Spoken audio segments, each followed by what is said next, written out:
শখের বশে ২০২১ সালে মাত্র ৩ জোড়া কবুতর দিয়ে শুরু করে এখন শতাধিক দেশি বিদেশি জাতের কবুতর রয়েছে ক্যাবল অপারেটর কর্মী লিটন মণ্ডলের। আমেরিকান, সৌদি, পাকিস্তানি, শপিং, ডেনিসিউটি সহ নানান জাতের কবুতর রয়েছে লিটনের সংগ্রহে। আমার প্রথমে শখের থেকেই আমি শুরু করি। কবুতরটা আমার কাছেও খুব ভালো লাগে, যার কারণে আমি সেই শখ থেকে আমি শুরু করি। আমার এখানে দেশি বিদেশি উভয়ই আছে, কারণ বিদেশি কবুতরের সংখ্যাই বেশি আর দেশি কিছু গিরিবাজ কবুতর আছে।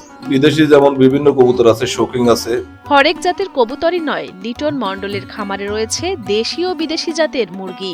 শুরুতে 2 জোড়া আমেরিকান লাইফ ব্রাহ্মা ও সিলভার কোসিং জাতের মুরগি দিয়ে শুরু করলেও সেসব মুরগির ডিম থেকে বাচ্চা ফুটে তা বড় হয়ে বাড়ছে মুরগির সংখ্যা। আমার মেয়েরা যতটুকু পরিচর্যা করি, ভালোবাসি, এদেরও অতটুকু ভালোবাসি।